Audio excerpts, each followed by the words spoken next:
Hey guys, Wiljoy here. How you guys all doing? Star Wars Jedi Survivor AAA title that is coming out for the current gen PS5, Xbox Series X and S. It is confirmed. So a couple of days ago I saw the article, I read about it. Electronic Arts is preparing to make this game till the beginning of the next year, somewhere around, I don't know, March or April, I think. So they already decided the date of announcement that Jedi Survivor for the current gen PS5, Xbox Series XS is supposed to be out on PS4 and Xbox One S. So what can I say rather than...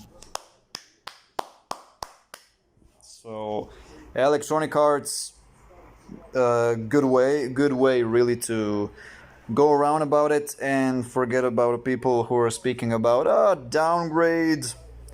Nobody's being downgraded, only you. Like, you're getting the best quality game on your console, think about it.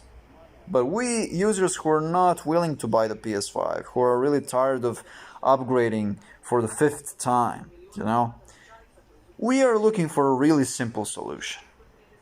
We are looking for this solution. Give us 900p. How can you lock it? You can lock it 30 frames per second, either 60 frames per second. I think you can do it because they showed us. Control game that I just played a couple of weeks ago looks incredible, and it came out 4 years ago. It is locked 900p, so it's not even 720p. It's 900p, 30 frames per second with the ability of a motion blur. So they're able to put a motion blur, so it makes it look like it is locked at 40 frames per second, not 30, because it's so smooth on your screen.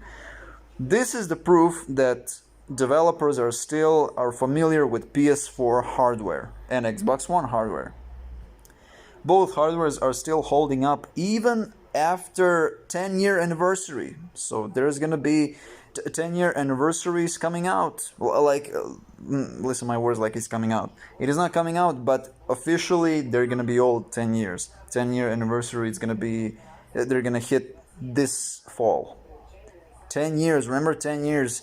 How the time flies by. Still, these hardwares are capable of running current gen games on this level with that graphics. When I read the article, I first and foremost I thought to myself, like, wait a minute, this is being officially announced for only current gen Electronic Arts. What's happening? What is happening? And then I realized, so they really decided they're able to do this game by, I know how they're gonna do it. I mean, they're gonna lock it at a certain resolution. They decide, which is not 720p, not 800p, but at least 900p. I see 30 frames per second. Even if it's not possible 60 frames per second, they will give us ability of a motion blur still. So it looks much more smoother and fluid. I don't like games, I don't know about you guys, but I don't like games being turned off out of a motion blur. I like to experience motion blur, this is a motion blur. When I stop the frame, there should be, there should be rainbow, movement, not choppy movement. I don't know why people like motion blur off. Dizziness, people saying eye dizziness, dizziness in a field, like a vision field. I don't know why is that a problem, because maybe you're playing on a monitor, try to play on a TV. Motion blur when it's on, with The Last of Us Part 2 that I'm playing now for the 3rd time in 3 years. I put film grain on 10 out of 10, motion blur is 10 out of 10 on a scale. When I move, so with the Ellie, it looks like it's 40 frames per second. And 1080p, so ladies and gentlemen. 1080p for a console that is 10 years old now. And lots of people are disappointed by the fact, wait a second, Electronic Arts, you're making this game on the old old hardwares, and yet you're gonna downgrade it for these players. You don't get to have any problems with that, man. Like you can enjoy your performance at 1080p or 4K 60 frames per second. Like, you can enjoy it. They're gonna provide you performance mode, they're gonna give you fidelity mode, 30 frames per second, 4K or 8K. I don't know how it works on these huge ass TVs, but we're fine with even 900p. Like, even less than 1080p we're happy, because it still looks sharp, and with motion blur on makes it look like it's really running fluid. And that's what we're looking for. Smooth movement with the characters. Still, performance capture is done. Everything works fine. Like, and Mark Czerny said in that conference when they were just about to announce the PS5 and everything, like a model, they said we're giving a familiar programming model. We're giving like a similar programming models they're gonna have, and they have. PS4, PS5 still. Multiplats are coming out, if you noticed, on so PS4, PS5 also. So why is that the case? They share the similarities in the hardware, regardless of being 2 times higher in RAM. And just to make just to say something, like PS4 is not using all 8 gigs of RAM. There, I think 2 gigs of RAM are used for the menu, like XMB things on the screen that you have running in the background, and 6 of RAM is usable for making a game. Same thing for PS5. I think at least 16 gigs it's not used in full. Like, that should be like a real life almost. I think they're using at least maybe 12 gigs of RAM and 4 gigs for background tasks. It should be, because I read the article one day, like, I don't know, a few years ago, how much really RAM developers are using in their games for their games when they're making them. Like, how many RAMs really they're using. And not fully 8 gigs of RAM for the PS4. It maybe has 8 gigs of RAM, but they're using at least 6 gigs of RAM, I think. Or 7, I don't know, but not fully 8 gigs of RAM, so that's the case. We should be very happy. PS4 owners are really happy. So they're gonna have this sequel of a awesome Star Wars, game. I'm in the dark here, so I'm gonna put something that is bright. Give me something bright. Come on. Come on. Give me something bright. I'm really in the dark now. I don't want to turn on the light now, because mosquitoes are gonna come. Come on. Just a second. Probably this one. Okay. So that's actually all I have to say. I mean, still, the price of the games, the price of the old games are really high. If you're about to buy a PS5, get ready for really expensive games. Like, I don't know, at this point, who's prepared to be a PC gamer? It is easy to change components in the PC rather than being limited for already 3 or 4 years by the hardware that is being made by Sony, and you need to upgrade. Still thinking about a PS6. Some people already bought a PS5. They're still thinking about how they can improve better. I mean, that's in the nature of their business, their job. We need to realize that their job is to be better than a couple of years before. They made their goal with the PS5. They cannot milk it for years and years, like we know that. Still, it looks like with the 16 gigs of RAM they can now make a real life. Like, no, not possible. Like, still 32 gigs of RAM in PS6 if it comes out, and it's gonna come out, we don't know when, but E3 conference is gonna tell us, because PS5 Slim should be on its way, and PS5 Pro, I don't know how it works, but why announcing mid-gen console?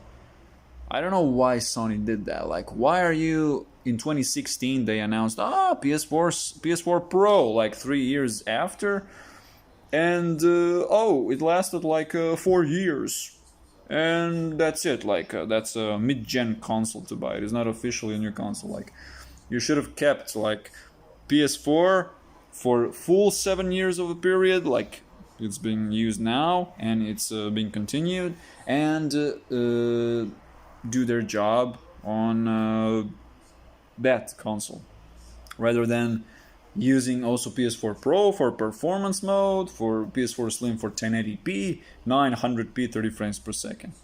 And that's all that can be expected. I mean, Hogwarts Legacy, still I didn't play it because still it's expensive to buy.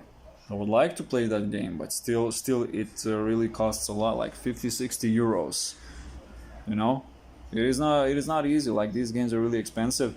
From the AAA titles on the PS5, I'm really looking forward to see Spider-Man 2, because I played the first one on PS4. It looks awesome. Spider-Man 2, what else? Indiana Jones on the Xbox Series. That's the exclusive, as far as I'm hearing, and as far as I read, this is gonna be a huge deal for Xbox owners, because they're providing exclusive for their players. Microsoft is really, they're having their heads up for this game, and they're knowing what they do, because Microsoft also done I think Indiana Jones Temple's Doom. What was the name? I don't know. I forgot. I didn't play that game for a long time. My first Indiana Jones game, it was the best. Still, this new one, if it's gonna be a really exclusive, PC, I think it's coming out on PC also, but this is gonna be a huge deal to be able to at least be toe-to-toe with PS5. I mean, this console war thing, it's really joke to me, but I'm really cheering for Xbox Series. This because Xbox Series X, it is more powerful than PS5 in terms of teraflops. It has more teraflops than PS5, and it is more powerful. Still, it's annoying to see. It's really annoying to see that still they cannot give you, a chargeable battery pack. You need to buy these batteries, these Duracell batteries, really often, because they run out of juice and you need to buy a new one. And that's the only thing that's holding them back. So they need to really provide you rechargeable battery that you can charge it with your USB ports, like we all do on our PS4s. That's something that you, as an owner, should give a word to Microsoft. Like, best way to give them a word is without sending emails and brag about batteries. Don't buy batteries. Like, if I'm a user of the Xbox Series X and I need to buy batteries, I wouldn't buy batteries at all. That's the message. Like, that's the message for, as a customer. Like, I bought a console already, I need to pay the Duracell.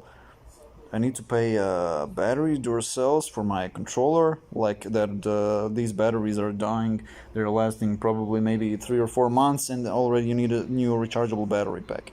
But I saw those things on internet. You can buy those.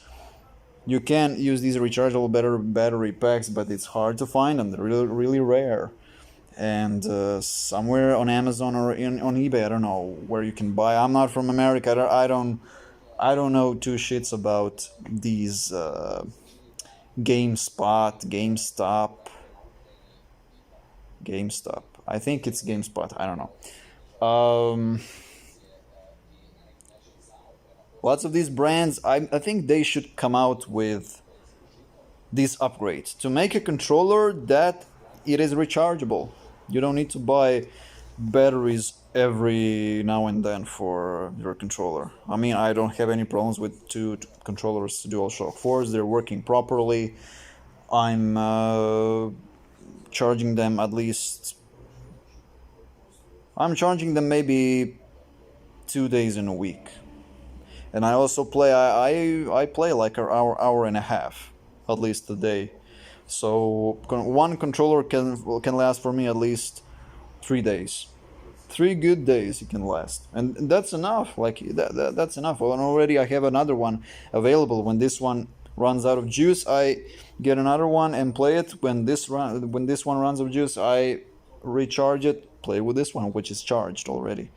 It's really easy to swap between these two. So that's my message. Like, I wouldn't buy these batteries. I would like Microsoft to come out with an idea to make a controller that is capable of having rechargeable battery pack inside of your controller, so you can only use your USB port to charge them. Why spend more money? You already bought a controller that is good. Like, it doesn't make any sense. Really doesn't make any sense. So Sony for me was always good to go. But I'm really cheering for Microsoft to do something, but it seems like they're still behind. They have lots of mistakes that they had, like back in the day at 2013. They learned from their mistakes, and now they're trying to be better at it. So they provide you more things, but also you need to buy more things. You need to be capable to be online all the time with this Xbox. I don't know what happened with them, but some of the things, Indiana Jones, I think it's gonna be a huge hit because it's not coming for the PS5, and for the Xbox fans, that should be the game that really defines the generation of Series XS. So I'm really happy about that, and I'm really happy about the Jedi Survivor sequel because I need to play. I still need to play this one, Jedi. What's it called? This prequel that just came out, like in the third person.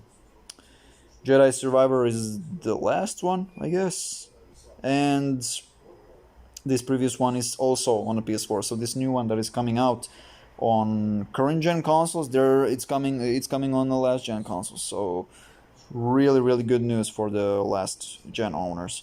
That's basically it, guys. Hopefully you enjoyed. Give me some opinion about this, because I really want to hear your opinion. Didn't talk a lot about console updates and games, things like that. So please give me your opinion so I can think about it, like what's good. What console is a way to go, at least to buy maybe for a few years or something, because still, like, I'm holding to my PS4 Slim. I don't play games as much as I used to because I'm running out of ideas. I don't have so much time. I do some other things. I play piano. I'm doing videos for YouTube channel. I'm acting. So lots of stuff.